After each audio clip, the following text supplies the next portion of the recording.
Et si nous placions l'humain au centre? Qui sont les professionnels du terrain qui agissent pour notre bien-être? Quelle est leur vision du bien-être et comment le pratiquent-ils au quotidien? Nous avons décidé de partir à leur rencontre pour recueillir leurs témoignages et explorer ensemble l'univers d'un métier passion.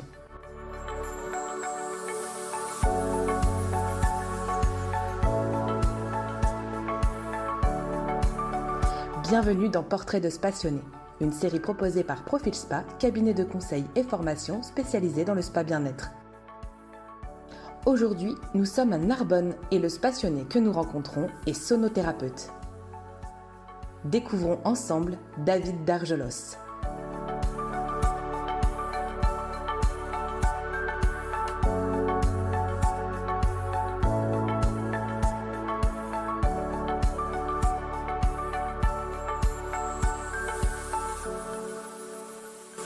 Bonjour David. Bonjour tout le monde, bonjour Anne-Charlotte. Bonjour. Comment vas-tu David? Ça va super bien et vous? Très bien, merci beaucoup. Très bien. On est très contente de t'accueillir donc sur ce nouveau podcast Portrait de Spassionné. Et bien parce que justement, ce qui est intéressant avec ton parcours, c'est ton passé en tant que sportif professionnel et bien sûr cette rencontre avec le bien-être est ta spécialité dont tu vas nous parler. Est-ce que tu peux d'abord aborder justement cette passerelle qu'il y a eu entre ce parcours professionnel sportif et ta rencontre avec la sonothérapie? Très bien. Écoute, comme tu l'as dit, moi j'ai commencé ma carrière professionnelle en tant que footballeur professionnel. Donc j'étais à la JOCR avec Giroud. D'accord. Voilà. Je suis parti de chez moi, j'avais 13 ans, donc j'ai été formé pendant toute la méthodologie à la Giroud, à la JOCR sur la notion de la performance, sur la notion du sport de haut niveau, sur la notion de la remise en question permanente. Donc vraiment un milieu totalement à l'opposé du bien-être, où on est vraiment sur de la performance pure, Oui. où on se remet en cause tous les jours. Et en fait, si tu veux, au fur et à mesure, ma carrière est devenue, moins présente. Donc dans ce milieu-là, on est souvent dépendant de l'entraîneur. Giroud a pris sa retraite, un nouvel entraîneur est venu. Je faisais pas partie des plans de cet entraîneur-là. Donc il m'a dit, va voir ailleurs, entre guillemets. Ah oui. Ouais, comme ça, c'est aussi direct. C'est radical hein, quand même comme positionnement. Ouais, c'est... En gros, on prend pas de pincettes, quoi. C'est la performance. Si tu fais pas partie de la performance, on prend un autre mec, quoi. C'est aussi simple que ça. Ok. Et donc, en fait, si tu veux, quand je suis sorti de ce milieu-là, j'ai toujours continué ma carrière semi-professionnelle, mais je suis revenu, entre guillemets, comme je dis, dans le milieu ou dans la vie normale. Ce qui fait que dans mon parcours, en fait, j'ai eu la chance de reprendre mes études et de trouver un travail en alternance pendant ma période et de continuer le football. Donc là, je suis parti de Bourgogne pour aller en Bretagne. Et la chance que j'ai eue, c'était que le président du club de foot était aussi Monsieur Beaumanoir, le milieu de la mode. Et j'ai eu la chance d'intégrer cette entreprise-là et, entre guillemets, d'évoluer dans différents métiers. Ok, d'accord. Donc, tu as intégré le groupe Beaumanoir, mais tu l'as intégré par le biais du sport? Ouais, en fait, si tu veux, je suis d'abord arrivé dans cette région à Saint-Malo par le biais du football. Mhm. Et en fait, l'avantage de Monsieur Beaumanoir, c'est qu'il a son phrasé à lui, c'était dire David, ta carrière maintenant, elle est différente. Donc, reprends tes études, je vais t'offrir un travail. Ça va pouvoir te permettre d'avoir de l'argent. Et en complément, tu vas pouvoir faire du football. Donc, c'était une vision totalement différente de mon quotidien de footballeur professionnel. Et c'est vrai que j'ai eu un peu de mal au début à revenir dans la vie normale parce que quand tu es un peu footballeur professionnel, tu es dans un vase clos. Tu es dans ton monde, tu es dans ton univers. Tu vis une vie décorrélée en fait des problématiques quotidiennes, quoi. Et en revenant dans la vie normale, entre guillemets, tu te reconfrontes aux problématiques de la vie normale, tout simplement. Parce que quand tu dis c'est un vase clos, c'est finalement tu rencontres tout le temps les mêmes personnes, ce cadre-là, et c'est juste toi tu te déplaces, mais le cadre te suit, quoi. Quand tu es footballeur professionnel, en fait, si tu veux, le cadre, tu t'adaptes au cadre. Il y a un cadre qui est déjà défini par des personnes. Donc en fait, tu sais que tu as entraînement tous les jours à telle heure, de telle heure à telle heure. De telle heure à telle heure, tu t'entraînes. De telle heure à telle heure, tu manges. De telle heure à telle heure, tu fais la sieste. De telle heure à telle heure, tu as des soins. De telle heure à telle heure, tu as entraînement l'après-midi. Ou tu as différents types d'entraînement, qu'ils soient vidéo, préparation mentale. Donc en fait, ce cadre, il il est quotidien, il est hebdomadaire et il est annuel, quoi. Donc en gros, tu sais quotidiennement ce que tu vas faire, quoi. Tu as juste besoin de toi, de gérer ta propre hygiène de vie pour après être performant sur le terrain. Et quand tu viens dans la vie normale, dans la vie réelle en fait, bah il y a les problématiques de la vie réelle, quoi. Donc bon, qui changent au final. C'est ça, le jour d'aujourd'hui n'est pas le même que le jour de demain, n'est pas le même que celui d'après-demain, et la matinée est différente de l'après-midi. Ouais, c'est cette gestion un peu de l'imprévisibilité finalement qui te rattrape, quoi, quand tu reviens dans le monde réel. Ouais, c'est ça. Et après, en fait, si tu veux, moi, quand je suis intégré cette entreprise, ben, en fait, la philosophie de ce monsieur, c'était, ben, t'as tes études, donc ça, c'est une bonne chose. Je te donne un métier, et en plus, tu fais du football dans mon club. C'était une bonne transition. Ouais, voilà, c'était une bonne transition, et j'ai continué ça sur ma carrière en semi-professionnel maintenant, jusqu'à mes 32 ans, 33 ans en fait. Donc en fait, c'était un palliatif avec le boulot pendant la journée et on s'entraînait 5 à 6 fois par semaine, plus les matchs le week-end. Donc c'était vraiment quand même, tu vois, intensif. Mes journées, c'est du 8h, 22h quasiment tous les jours, quoi. Mais c'était super formateur. Et en fait, si tu veux, ben, j'ai progressé dans cette entreprise jusqu'à arriver dans un métier de formateur. Donc je suis arrivé formateur dans cette entreprise-là. Et en fait, arrivé à un moment donné où, entre guillemets, quand tu grandis, tu t'éveilles à tes valeurs et tu essayes de faire corroborer les valeurs de ton entreprise à tes propres valeurs à toi. Oui. Donc en fait, j'ai décidé de quitter cette entreprise-là et de me lancer dans ma vie entrepreneuriale. Et donc, bon, voilà, féru de sport. Là, le bien-être commençait à venir, mais vraiment avec parcimonie parce que j'étais coach sportif. J'aidais les personnes à se remettre en forme en faisant du sport avec leurs chiens. Oh, intéressant. Donc voilà, j'avais un chien à l'époque et en fait c'est grâce à lui que m'est venue cette idée et ça me permettait de mêler à la fois le bien-être de l'humain avec le bien-être de l'animal tout en créant cette cohésion homme-animal en même temps en fait. Et donc il y avait des bénéfices collatéraux qui étaient génial, quoi. Les animaux étaient plus apaisés, ils faisaient moins de bêtises à la maison, il y avait une meilleure relation. Bref, tout. Tu vois, le bien-être commençait à venir, il était saupoudré un peu, mais j'en prenais pas encore la pleine conscience. Ouais, il n'y avait pas le mot en fait, c'était pas nommé encore, d'accord. Voilà, tout à fait. Et après, j'ai changé de région, donc je suis arrivé dans le sud, j'ai quitté la Bretagne, je suis arrivé dans le sud. Et en arrivant dans le sud, comme une envie d'aller plus loin pour le football, donc j'avais arrêté ma carrière de joueur et là j'ai passé mon diplôme d'entraîneur de football. Donc je suis revenu à mes premières amours. J'ai passé mon diplôme d'entraîneur de football. J'ai été entraîneur de football pendant 4 ans, plus coach mental, donc voilà un panel. Et je me suis vraiment rendu compte qu'au bout de 4 ans que j'étais plus en phase avec les valeurs de ce domaine. J'ai tout coupé, puis j'ai eu une petite phase d'entre-deux, tu sais, je fais quoi maintenant, tu vois, Et est arrivé par le plus pur des hasards, les bols tibétains dans ma vie. Mais comment? Enfin, le plus pur des hasards, très bien, mais... Et c'est là où je vais dire le plus pur des hasards n'existe pas. À l'époque, avec mon ex-femme, c'est elle qui m'a un peu ouvert à... Comment dire? L'esprit. À l'esprit, à mes dons, à mes capacités. Elle me dit, écoute, j'ai envie de faire une formation de bol tibétain, mais c'est en Bretagne, et puis elle est complète sur 12 mois. Je dis, mais c'est quoi encore ton truc là? Qu'est-ce que tu me racontes? Tu vois, le mec, le mec un peu cartésien, ouais. C'est quoi tes conneries? Terre à terre, ouais. Et donc je lui dis, moi je suis un homme de challenge. Donc je dis, écoute, tu veux la faire, je vais m'inscrire pour toi. Donc je m'inscris pour elle, on est sur liste d'attente, le hasard fait bien les choses, les personnes devant moi se désistent, arrivent à moi. Est-ce que vous voulez prendre votre place pour la formation? Oui, oui. Le soir, je lui offre le cadeau et elle me dit, non, c'est toi qui vas faire la formation, c'est toi qui vas faire la formation. Je dis, mais je l'ai offert à toi. Ouais, non, t'as fait la démarche, vas-y, fonce. Bon, ok. J'ouvre la porte de la formation et là, un amour. Je suis tombé en amour pour les bols tibétains, en fait. Ça a été vraiment la révélation, quoi. C'était...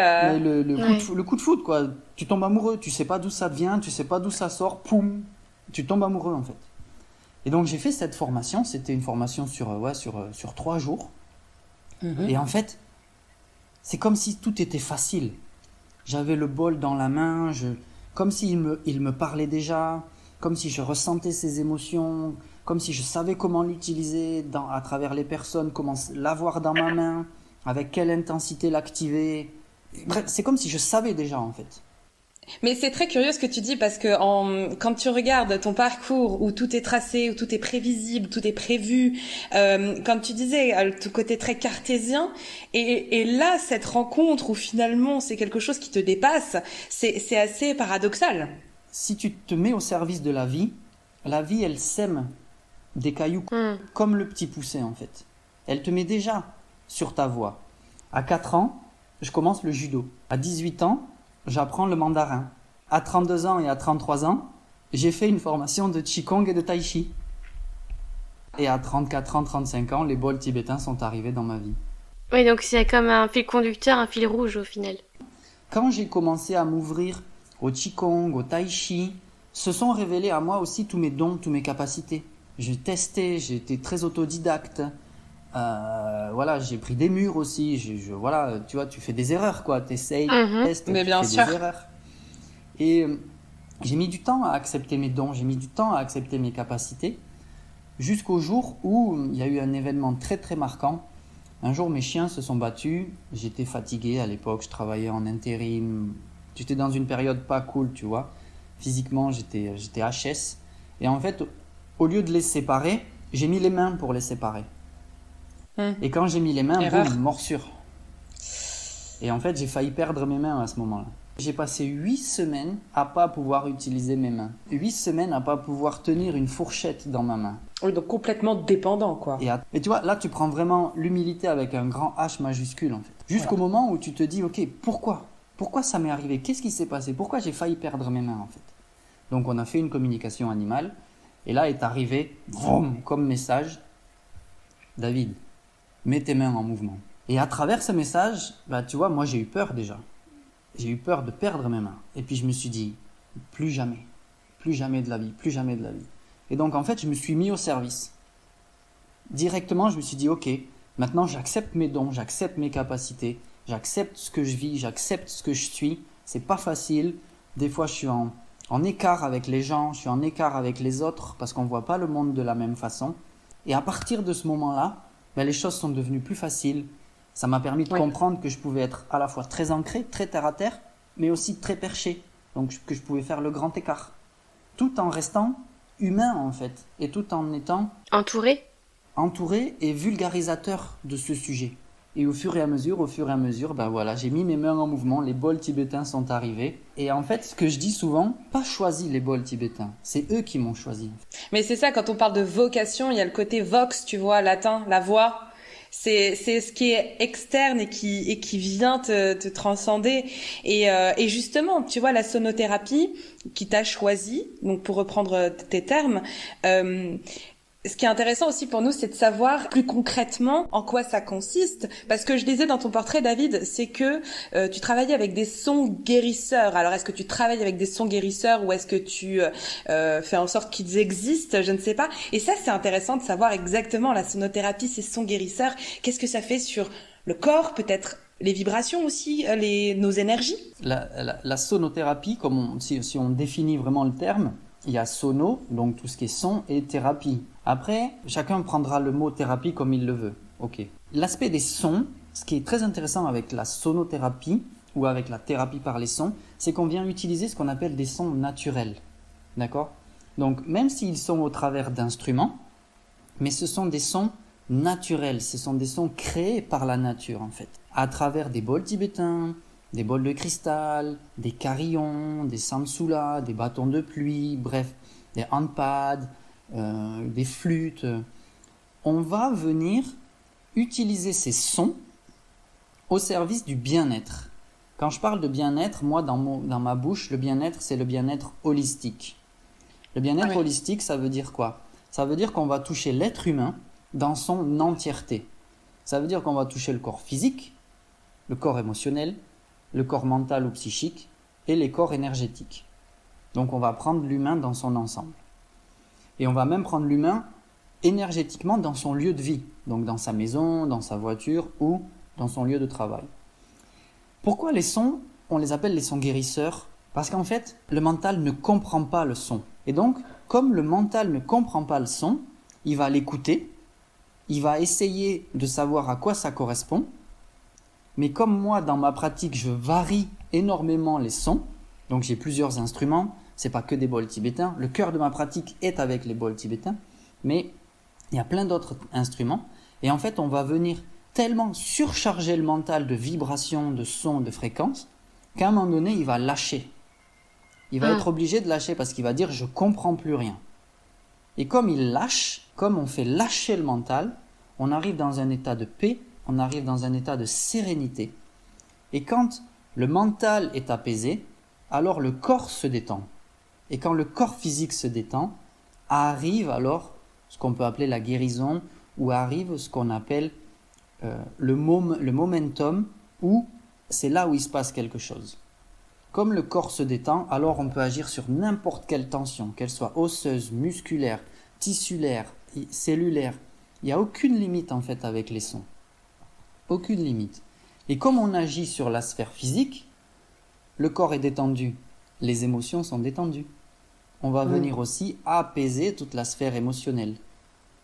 Et comme c'est une suite logique, on apaise le mental, on apaise le corps, on apaise les émotions, on apaise les énergies.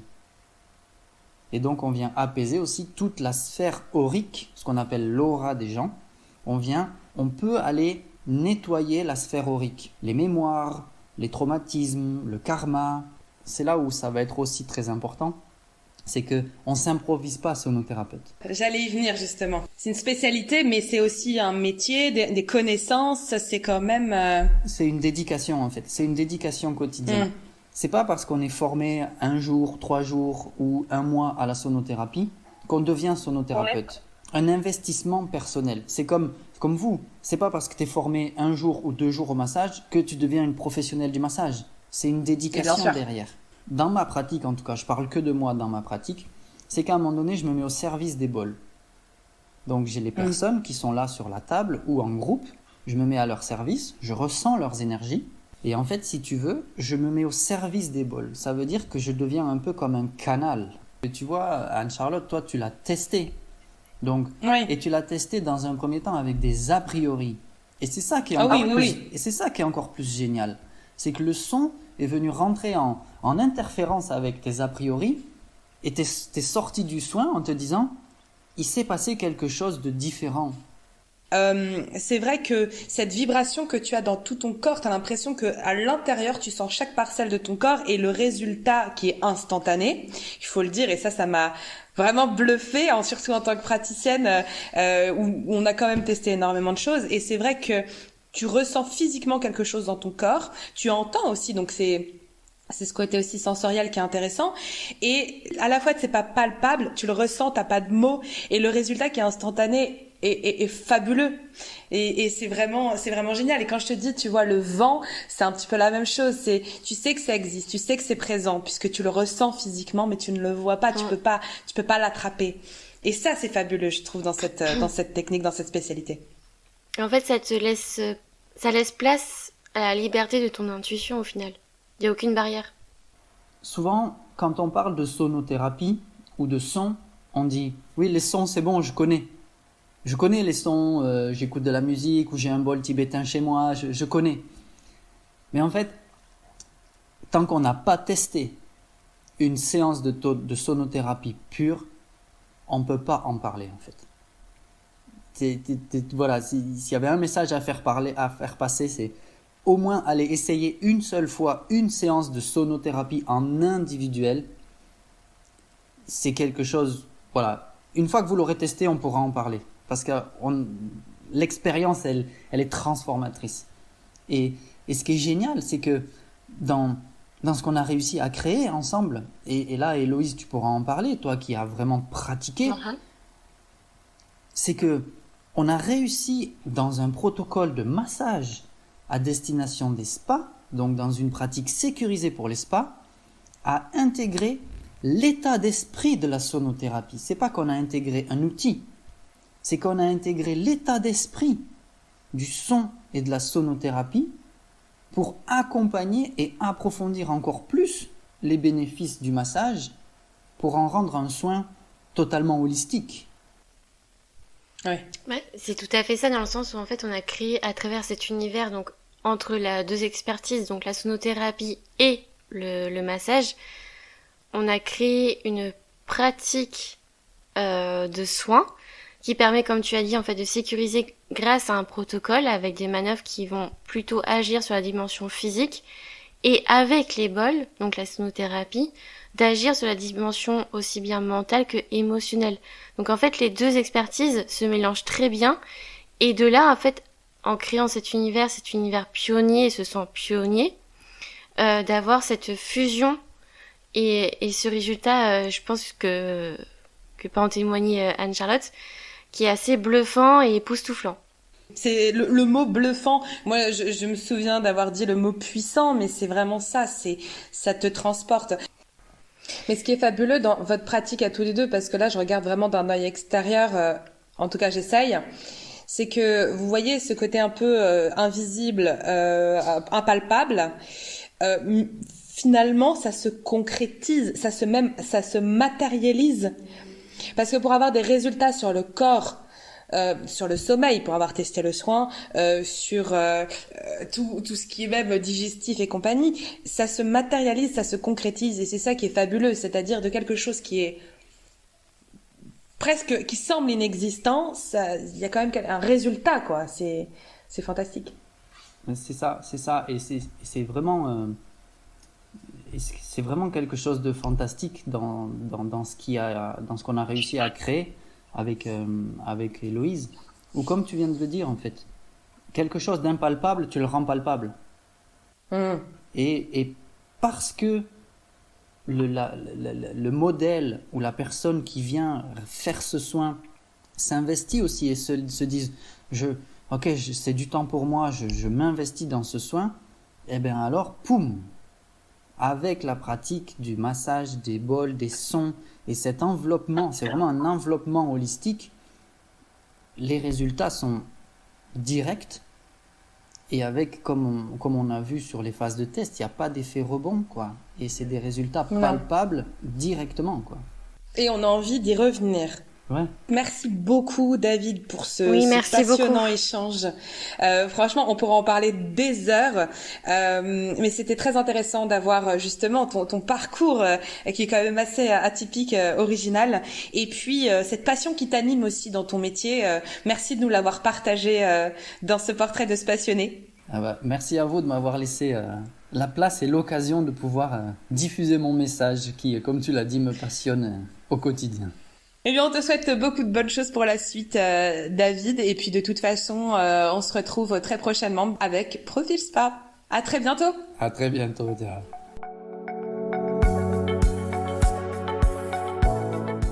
Cet épisode a été réalisé par Héloïse Devaux et Anne-Charlotte Lallemand. Nous remercions David Dargelos pour le temps accordé et la qualité de cet échange. Nous espérons que cet épisode vous aura plu autant qu'à nous. Vous pouvez suivre Profil Spa sur sa page LinkedIn et Instagram. À très bientôt pour un nouveau portrait de ce passionné. Rejoignons-nous.